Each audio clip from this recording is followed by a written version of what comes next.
This isn't about you.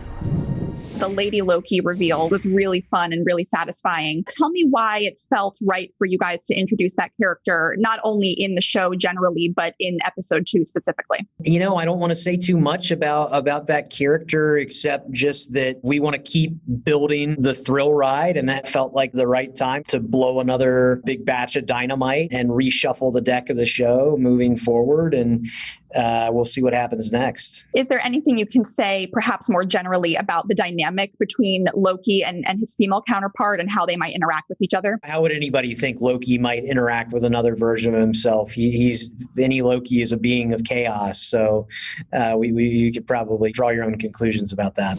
I'm curious from your perspective on working on this show, were you working closely with Sophia at all so that she could sort of match your mannerisms or your cadence, or was she sort of left to craft her own version of the character? I think a mixture of both. It was really important to me that Sophia had her own authorship over what she was doing. At the same time, we all felt it would be so fun if there were moments of similarity or some sort of mirror. Because if you think about it, Rebecca, if you met another version of yourself, there would be these weird moments of recognition of like, oh yes, you understand, or maybe you don't.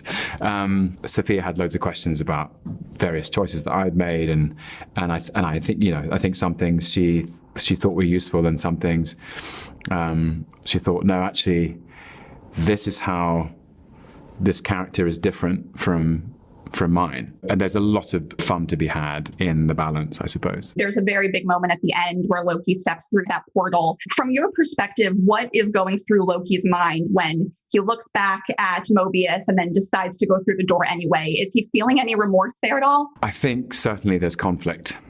I think Mobius is someone who perhaps for the first time in his life he thinks he might be able to trust, and perhaps trusts him, and he doesn't want to betray that trust. But at the same time, he has to go and see what's going on. He has to.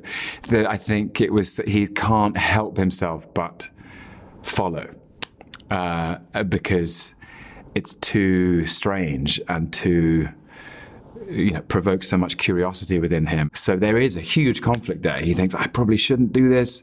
Maybe there can be repercussions down the line. But I have to see what that's about. What is going through Mobius's mind in that moment? Did he expect that on some level? Does he feel betrayed in that moment? I think he feels betrayed. And,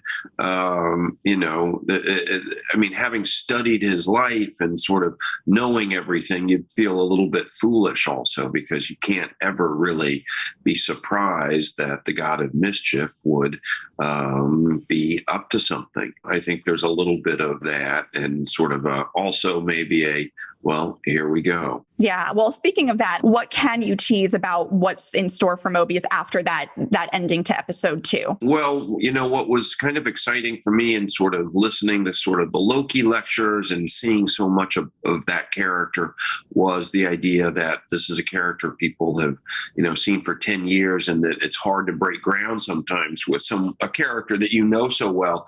But I feel this show does, and there's sort of some new sort of colors that Loki's going to play that are interesting for Mobius to see, and somewhat shocking. Post walking through that portal in episode 2, what can you say about sort of what's ahead for him and any challenges he might encounter? I think I can confidently say that Loki has taken a step down a new path, and it's a new adventure where I think his capacity to think on his feet will be seriously tested, and his desire to understand what is going on around him is at an all-time high.